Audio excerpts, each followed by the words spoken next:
Good evening. This is Akashvani. I'm Sarabjit Kaur with the news at 9.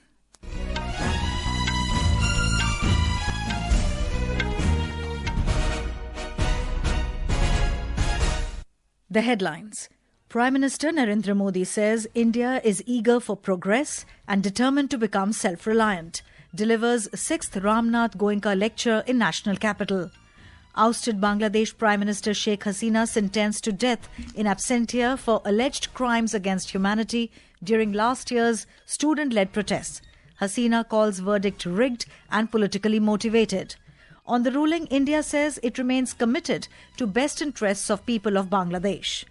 Centre approves 17 projects with over 7,000 crore rupees investment under Electronic Component Manufacturing Scheme. Election Commission orders special revision of electoral rolls in Assam. And in shooting, India dominates Deaflympics in Tokyo with double podium finish as Anuya Prasad wins gold and compatriot Pranjali Dhumal bagged silver in women's 10-metre air pistol event. And now the news in detail. Prime Minister Narendra Modi has said that India today is eager for progress, restless to achieve development and determined to become self-reliant. Prime Minister Modi made the remarks while delivering the Sixth Ramnath Goenka Lecture in New Delhi. आज जब दुनिया disruption से डर रही है, Bharat vibrant future के direction में आगे बढ़ रहा है। मैं कह सकता हूं, भारत सिर्फ एक इमर्जिंग मार्केट ही नहीं है, भारत एक इमर्जिंग मॉडल भी है. Mr. Modi said people have seen how the past 25 years of the 21st century have passed with great speed and one challenge after another has come and yet the pace of India could not be stopped. The Prime Minister said today the world sees the Indian growth model as a model of hope. बीते 4-5 साल कैसे पूरी दुनिया के लिए चुनौतियों से भरे रहे हैं। 2020 में कोरोना महामारी का संकट आया, पूरे विश्व की अर्थव्यवस्थाएं अनिश्चितताओं से घिर गई, ग्लोबल सप्लाई चेन पर बहुत बड़ा प्रभाव पड़ा और सारा विश्व एक निराशा की ओर जाने लगा। इन सारे संकटों के बीच हमारी इकोनॉमी ने हाई ग्रोथ रेट हासिल करके दिखाया। Ousted Bangladesh Prime Minister Sheikh Hasina and former Home Minister Asujama Khan Kamal were today sentenced to death in absentia by country's International Crimes Tribunal in Dhaka for alleged crimes against humanity over violent crackdown during student-led protests last year. The three-member bench, led by Justice Mohammad Ghulam Murtaza Majumdar, also sentenced former Inspector General of Police Chaudhry Abdullah Al Mamun, who turned state witness, to 5 years of imprisonment in the same case. More details from our Dhaka correspondent. As a precaution, security has been sharply intensified across Dhaka with additional units of Border Guard Bangladesh, Police, the Rapid Action Battalion and the Army deployed throughout the capital. Heightened security measures have been also enforced in Sheikh Hasina's home district, Gopalganj, Madaripur and Faridpur amid concerns of potential unrest. Analyst says the verdict could significantly alter Bangladesh's political landscape. With national election approaching, the death sentence handed to a former Prime Minister and her close aide has raised the political stakes and may further deepen divisions. Naval Singh Parmar, Dhaka. The 78-year-old politician, who was tried in her absence and currently living in exile, has called the court's decision biased and politically motivated in a statement released after the verdict. She said the verdict was a foregone conclusion handed down by an unelected government with no democratic mandate. Talking to media, Ms. Hasina's son, Sajid Wajid, expressed outrage over the verdict. Everyone knew this sentence was predetermined. I mean, it's a historic trial and they finished it in, 2 months? This is an unelected, unconstitutional, undemocratic government. They amended the laws, which can't be done without parliament, to enable this trial. She was not allowed to send her own defense attorneys. It's a complete mockery. Right now, there is no rule of law in Bangladesh. The constitution is basically being disregarded. Ministry of External Affairs has said that India, as a close neighbour, remains committed to the best interests of the people of Bangladesh, including in peace, democracy, inclusion and stability in that country. In a statement, the ministry said that India has noted the verdict announced by the International Crimes Tribunal of Bangladesh concerning former Prime Minister Sheikh Hasina. The ministry said India will always engage constructively with all stakeholders to ensure peace and democracy in the neighbouring nation. Union Home Minister Amit Shah chaired the 32nd meeting of Northern Zonal Council at Faridabad in Haryana today. The Northern Zonal Council comprises the states and union territories of Haryana, Himachal Pradesh, Punjab, Rajasthan, Delhi, Jammu and Kashmir, Ladakh and Chandigarh. At the beginning of the meeting, tributes were paid to those who lost their lives in the recent car bomb blast in Delhi and the explosion at Naugam police station in Jammu and Kashmir. During the meeting, the Home Minister said eliminating terrorism from its roots is government's collective commitment. He said that the culprits of the Delhi bomb blast will be traced even from the netherworld, brought before the country's judicial system and given the strictest possible punishment. Mr. Shah said that strong states create a strong nation and zonal councils play a very important role in translating this into reality on the ground.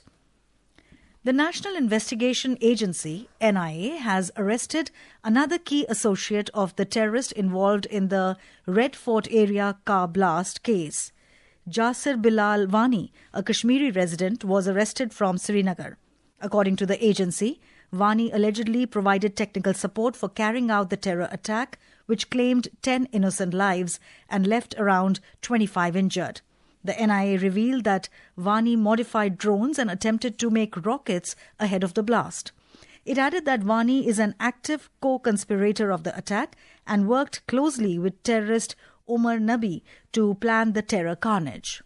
Electronics and Information Technology Ministry announced the second tranche of Electronic Component Manufacturing Scheme in New Delhi today. Under the second tranche, 17 applications have been approved with an outlay of over 7,000 crore rupees. On the occasion, Electronics and Information Technology Minister Ashwani Vaishnaw handed over the approval letter to the representatives of the companies. Briefing the media, Mr. Vaishnaw said these 17 projects will generate production of worth 60,000 crore rupees and over 11,000 jobs. To achieve long-term success, we will have to focus on three major things. First, develop our design teams. My second request is to focus on getting Six Sigma quality in every product that we manufacture. And third ask is, as far as possible, for everything that you use in your factory, in your plant, in your laboratory, get Swadeshi, get Atmanirbhar. This is Akashvani giving you the news. For quick news updates round the clock, follow us on our X handle at AIR News Alerts. And for details of stories and more, log on to our website www.newsonair.gov.in and download News on AIR app. Welcome back. You're listening to the news at 9. The Election Commission has ordered a special revision of electoral rolls in Assam. 1st of January 2026 will be the qualifying date for the state to carry out the special revision. In a letter to the Chief Electoral Officer of Assam, the Commission said the date of publication of integrated draft electoral roll will be 27th of next month, while the period for filing claims and objections will be between 27 December to 22nd January 2026. The date of final publication of the electoral roll will be 10th February 2026. The Commission said the electoral registration officer of each assembly constituency will be responsible for ensuring that no eligible citizen is left out, while at the same time no ineligible person is included in the electoral roll.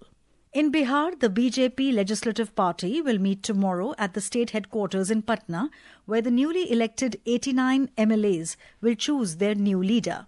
Bihar BJP President Dr. Dilip Jaiswal said party observers will also attend the meeting.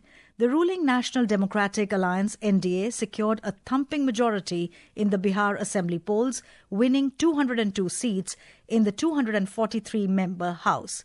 Details from our correspondent. Amid the rapidly changing political situation regarding the formation of new government in Bihar, political activities have been further intensified. The final discussions among senior NDA leaders regarding the number of deputy chief ministers in the state and the allocation of ministerial berth to each party have not yet taken place. Meanwhile, the date for the Janata Dal United Legislative Party meeting has been changed. The meeting is now likely to be held on 19th November. Amid these mixed political signals, preparations for the swearing-in ceremony of the new government are also underway at the historic Gandhi Maidan in Patna. Dharmendra Kumar Rai, Akashvani News, Patna. President Draupadi Murmu, Vice President C.P. Radhakrishnan and Prime Minister Narendra Modi today expressed grief over the death of 42 Indian Umrah pilgrims in a bus tanker collision in Saudi Arabia. The passenger bus was carrying the Indian pilgrims mostly from the state of Telangana from Mecca to Medina when the mishap occurred this morning. Indian Embassy in Riyadh and Consulate in Jeddah are providing all possible assistance to the affected families. Meanwhile, the Telangana cabinet today announced an ex gratia of 5 lakh rupees each for the families of the Umrah pilgrims from the state who lost their lives in the accident. More details on this from our correspondent. The grief-stricken families thronged the Hajj house in Nampalli in Hyderabad to know more details about their dear ones. As many as 18 members of the same family, including several children who were on the Umrah pilgrimage, were killed in the accident. Tragedy occurred to a family. Sabiha Begum and her 4 other family members were also among the victims. Now the Telangana state government is making arrangements for sending 2 members of each of the victims to Saudi Arabia for performing the last rites. The state cabinet also decided to deploy a government team led by State Minorities Welfare Minister Mohammad Azharuddin to Saudi Arabia. Lakshmi, Akashvani News, Hyderabad. Civil Aviation Minister K. Ram Mohan Naidu inaugurated the Airports Authority of India Pavilion at the ongoing 44th India International Trade Fair IITF in New Delhi today. Talking to the media, Mr. Naidu highlighted that the pavilion showcases aircraft operations and offers visitors, especially students, an insight into aviation technology. We have taken one opportunity at the IITF and then we have organized this nice stall here where we are going to bring in children and telling them what airports are about, what aviation is about, what kind of different careers are there here. So it has been a great experience for us also. Our intention is only one thing, grow the passion in the youth of this country so that they can associate with aviation in the future. The government has announced 26% increase in rates for advertisements in print media. Ministry of Information and Broadcasting in a statement said that media rates for print media per square centimetre for 1 lakh copies of dailies in the black and white advertisement have been enhanced from 47 rupees 40 paisa to 59 rupees 68 paisa. The government had constituted the 9th Rate Structure Committee in 2021 for making recommendations regarding revision in rates for government advertisements in print media. On to sports news now. In shooting, India clinched a double podium in the women's 10-metre air pistol and added a silver in the men's event at the 2025 Deaflympics in Tokyo, Japan. Anuya Prasad won gold, breaking a deaf final world record with score of 241.1 points, while Pranjali Dhumal secured silver with a score of 236.8. In the men's 10-metre air pistol event, Abhinav Deshwal added silver for India. And now, before we end the bulletin, the headlines once again. Prime Minister Narendra Modi says India is eager for progress and determined to become self-reliant, delivers Sixth Ramnath Goenka Lecture in national capital. Ousted Bangladesh Prime Minister Sheikh Hasina sentenced to death in absentia for alleged crimes against humanity during last year's student-led protests. Hasina calls verdict rigged and politically motivated. On the ruling, India says it remains committed to best interests of people of Bangladesh. Centre approves 17 projects with over 7,000 crore rupees investment under electronic component manufacturing scheme. And in shooting, India dominates Deaflympics in Tokyo with double podium finish as Anuya Prasad wins gold and compatriot Pranjali Dhumal bagged silver in women's 10-metre air pistol event. That's all in the news at 9. Good night.